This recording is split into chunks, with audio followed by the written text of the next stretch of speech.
Hello everyone, welcome to my YouTube channel care education purpose. তোমরা সবাই কেমন আছো? আশা করি খুব ভালো আছো। তো আজকে আমি তোমাদের সাথে শেয়ার করতে চলেছি তৃতীয় পর্যায়ক্রমিক মূল্যায়ন 2025-এর ক্লাস 5-এর তোমাদের ম্যাথামেটিক্স কোয়েশ্চেন পেপারের নমুনা। তো চলো, তোমাদের যে তৃতীয় পর্যায়ক্রমিক পরীক্ষা হবে 50 নম্বরের ওপর, তো কীরকম প্রশ্ন তোমাদের আসতে পারে তারই প্রশ্নপত্রের নমুনা আমি তোমাদের সাথে শেয়ার করব। তো চলো ভিডিওটা শুরু করা যাক। প্রথমেই দেখো, third unit test 2025 class 5 subject হচ্ছে ম্যাথামেটিক্স। তোমাদের পরীক্ষা হবে 50 নম্বরের উপর। এটা হচ্ছে সেট 1। তো তোমরা চাইলে আমি এরকম ধরনের সেট আরও দিতে পারি, তো তোমরা আমাকে কিন্তু কমেন্টে জানিও। তো চলো এটা প্রথমে দেখে নাও। প্রথমে 1 নম্বরে দেখো, সঠিক উত্তরটি বেছে নিয়ে লেখো। তো এখানে 5টি আছে, প্রত্যেকটির জন্য 1 নম্বর করে। প্রশ্ন দেখো, ত্রিভুজের 3টি কোণের সমষ্টি মানে 3টি কোণের যোগ কত হবে? এখানে অপশন আছে, সঠিক উত্তর হচ্ছে 180 ডিগ্রি। খ দেখো, লুডোর ছক্কার আকৃতি হলো, তো এখানে অপশন আছে, সঠিক উত্তর হচ্ছে শঙ্কু আকৃতি। গ দেখো, যে ত্রিভুজের 3টি বাহুর দৈর্ঘ্য সমান সেই ত্রিভুজটি, এখানে অপশনে আছে, তো 3টি বাহু সমান মানে তাকে সমবাহু ত্রিভুজ বলে। তারপরে দেখো, যে কোণটি সমকোণ সেইটি হলো, তো সমকোণের মান কত হয়? এখানে অপশানে আছে, সঠিক উত্তর হচ্ছে 90 ডিগ্রি। তারপরের প্রশ্ন দেখো, দাগেরটা, ঘড়িতে যখন ঠিক সকাল 6টা বাজে তখন ঘন্টার কাঁটা ও মিনিটের কাঁটা কত কোণ করে থাকে? তা হলো, মানে এখানে অপশানে আছে কত থাকে, দেখো পুরোপুরি সোজা থাকে, তো এটা হবে 180 ডিগ্রি। 2 দেখো, শূন্যস্থান পূরণ করো। তো এখানেও দেখো 5টি, তোমাদের প্রত্যেকটি প্রশ্নের জন্য 1 নম্বর করে। প্রথম প্রশ্ন দেখো, 508 পয়সা সমান কত টাকা, কত পয়সা সেটা বার করতে হবে। তো জানো তোমরা 100 পয়সা সমান 1 টাকা, তাহলে 500 পয়সা হচ্ছে 5 টাকা, আর যে বাকিটা 8 পড়ে থাকছে সেটা হচ্ছে 8 পয়সা। খ দেখো, সূক্ষ্মকোণ মানে, শূন্যস্থানে আছে ড্যাশ, তো সূক্ষ্মকোণ মানে কি শূন্যস্থানে হবে 90 ডিগ্রি থেকে ছোট। গয়ের প্রশ্ন দেখো, ত্রিভুজের 3টি বাহুর দৈর্ঘ্য অসমান হলে তাকে বলে ড্যাশ। উত্তরটা হবে বিষমবাহু ত্রিভুজ, মানে 3টি বাহুর দৈর্ঘ্য যার সমান নয়। ঘ দেখো, যে বর্গক্ষেত্রের ক্ষেত্রফল 169 বর্গ সেমি তার একটি বাহুর দৈর্ঘ্য ড্যাশ। তো জানো বর্গক্ষেত্রের ক্ষেত্রফল হচ্ছে বাহুর দৈর্ঘ্য ইন্টু বাহুর দৈর্ঘ্য, তাহলে এটা বর্গমূল করলেই বেরিয়ে যাবে। তো উত্তর হচ্ছে 13। তো তোমরা পাশে 13 × 13 করে দেখবে, গুণ করে দেখবে 169 বেরোচ্ছে।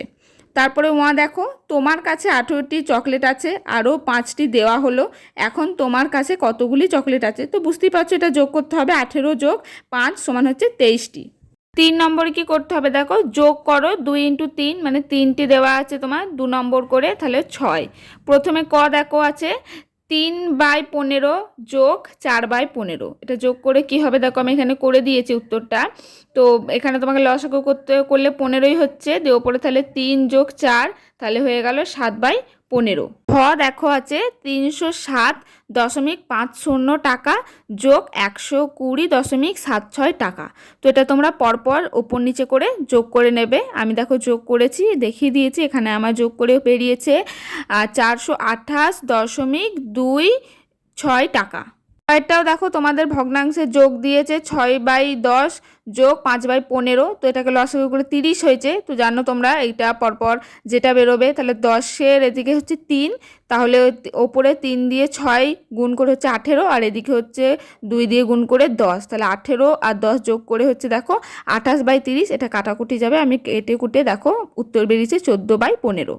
4 দেখো, বিয়োগ করো 2 × 3 সমান 6, মানে এখানেও 3টে আছে, তোমাকে 2 নম্বর করে বিয়োগ করতে হবে। তো প্রথমে কয়ে দেখো, এখানে ভগ্নাংশের বিয়োগ আছে, সেম যোগের মতনই বিয়োগ করতে হবে। তো তোমরা ভালো করে দেখো, আমি এখানে উত্তরটা করে দিয়েছি, 13/18 বিয়োগ 5/27। তো এখানে লসাগু করে 54 হচ্ছে, ওপরে যেটা যাবে দেখো 39 বিয়োগ 10, তাহলে উত্তর হচ্ছে 29/54।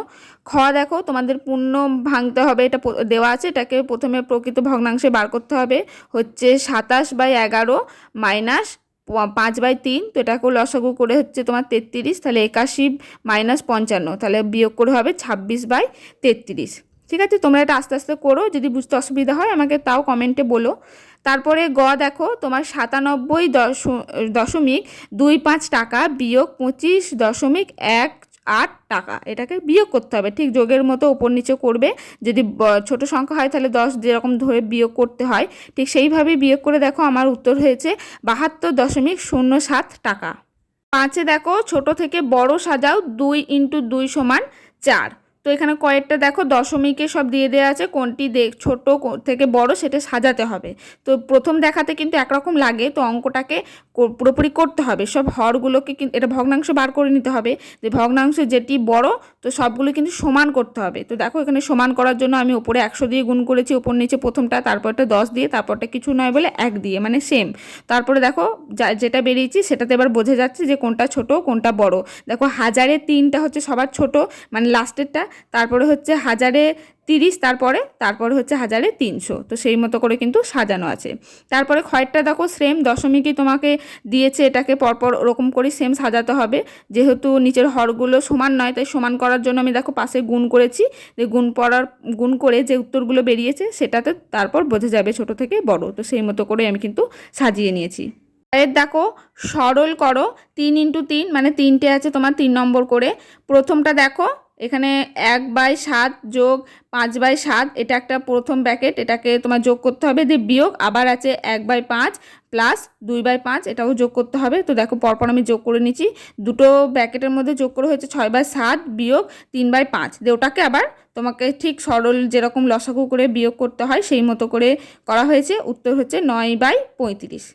ক্ষয়েরটা দেখো তোমার সরল করতে দিয়েছে সব, তোমরা জানো সরলের ক্ষেত্রে প্রথম বন্ধনী, দ্বিতীয়, তারপর তৃতীয় বন্ধনী, তারপর ব্র্যাকেটের পরপর যেটা কাজ হয়, তো সেই রুলসটা মেনেই কিন্তু ক্ষয়ের দাগের উত্তরটাও কিন্তু করা হয়েছে। দেখো প্রথম বন্ধনীর কাজ প্রথমে হয়েছে, তারপরে দ্বিতীয় বন্ধনী, তারপর তৃতীয় বন্ধনী এবং শেষে যা বেরিয়েছে সেটা। দেখো তোমার 16/4 × 2/4 × 3, তো এটাকে ঠিক সাজিয়ে ঠিক মতো করে করতে হবে সরল। তো প্রথমে 16কে 4 দিয়ে ভাগ করে 4 হয়েছে, ×2/4 × 3, তারপর দেখো এটাকে 4 আর 2 গুণ করে 8 হয়েছে, তাহলে 8/4 × 3, তাহলে 8 আর 4 ভাগ করলে হচ্ছে 2, তার জন্য 2 আর 3 গুণ করে উত্তর 6। মানে এটাকে প্রথমে তোমাকে ভাগের কাজটা প্রথমে করতে হবে, তারপরে কিন্তু গুণের কাজটা মিলিয়ে তবেই হবে উত্তরটি। তারপরে 7 দেখো 5.4 সেন্টিমিটার দৈর্ঘ্যে সরলরেখাংশ অঙ্কন করো এবং সরলরেখাংশটির নাম দাও। তো এটার জন্য কিন্তু তোমাদের 3 নম্বর। তো তোমরা স্কেলের সাহায্যে 5 সেন্টিমিটার মানে 5 নেবে, তারপরে 5 আর 6-এর মাঝে 4 ঘর, ওখানে টোটাল 10 ঘর থাকে, তো 4 ঘর পর্যন্ত গুণে সেটা হয়ে যাবে তোমার স্কেলের সাহায্যে 5.4 মানে 5.4। তো এই সেন্টিমিটার দৈর্ঘ্যটা এঁকে নিয়ে তুমি যা খুশি একটা নাম দিতে পারো, AB বা BC বা CD, যে ধরনের তোমার যা ইচ্ছে সেই নামটা তুমি এখানে ব্যবহার করতে পারো। 8 নম্বর প্রশ্ন দেখো 4 সেমি দৈর্ঘ্যের ব্যাসার্ধের একটি বৃত্ত অঙ্কন করো। প্রথমে তুমি স্কেলের সাহায্যে 4 সেমি দাগ নিয়ে নেবে এবং তুমি কাটা কম্পাসটা পুরো ওই 4 সেমি মাপটা নেবে, দিয়ে এই যে আমি দেখো একটা বিন্দু এঁকে দিয়েছি পুরো, তো ওই জায়গায় তুমি ওই ব্যাসার্ধ সমান বরাবর একটি বৃত্ত অঙ্কন করে নেবে, তাহলেই ওটা তোমার 4 সেন্টিমিটার ব্যাসার্ধের বৃত্ত অঙ্কন হয়ে যাবে। দেখো যে কোনো 3টি প্রশ্নের উত্তর দাও, এখানে তোমাদের 3 × 3 মানে প্রত্যেকটি প্রশ্নের জন্য 3 নম্বর করে। দেখো বাইকে 3 কিমি দূরে যেতে সময় লাগে 45 মিনিট, তাহলে 4 কিলোমিটার দূরে যেতে কত সময় লাগবে? তাহলে দেখো আমি উত্তরটা এখানে করে দিয়েছি, অঙ্কটা দূরত্ব লিখে দিয়েছি, এদিকে সময়, তাহলে 3 কিমি যায় 45 মিনিটে, তাহলে 4 কোশ্চেন চিহ্ন। তাহলে দেখো দূরত্ব বাড়লে সময় বেশি লাগবে, অর্থাৎ এদের মধ্যে কি সরল সম্পর্ক। তারপর অঙ্কটি করেছি দেখো 3 কিমি যেতে সময় লাগে 45 মিনিট, তাহলে 1 কিমি যেতে কত সময় লাগবে? আর 4 কিমি একদম পরপর দেখো আমি এখানে করে দিয়েছি, কাটাকুটি করে উত্তর হয়েছে আমার 60 মিনিট। 60 মিনিট সমান কত? আমি নিচে লিখে দিচ্ছি দেখো 1 ঘন্টা। তারপর উত্তরটা তুমি লিখে দিও। দেখো একটি বর্গাকার জমির বাহুর দৈর্ঘ্য 12 মিটার হলে ওই জমিটির ক্ষেত্রফল কত? তো তোমরা জানো জমির মানে বর্গাক্ষেত্র হলে তার ক্ষেত্রফল হচ্ছে বাহুর দৈর্ঘ্য গুণিত বাহুর দৈর্ঘ্য। তাহলে এখানে বাহুর দৈর্ঘ্য দিয়ে দিয়েছে 12, তাহলে 12 গুণিত 12 হলে হচ্ছে 144 বর্গমিটার। তারপরে প্রশ্ন দেখো একটি আয়তকার জমির ক্ষেত্রফল 918 বর্গমিটার হয়, তাহলে জমিটির দৈর্ঘ্য 54 মিটার হলে তার প্রস্থ কত?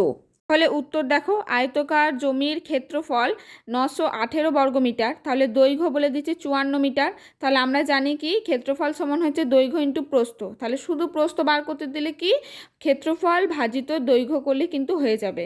তাহলে 918 ভাজিত 54, তাহলে ভাগ করে উত্তর হচ্ছে আমার দেখো 17 মিটার। তাহলে অতএব দৈর্ঘ্য হচ্ছে প্রস্থ হচ্ছে 17 মিটার।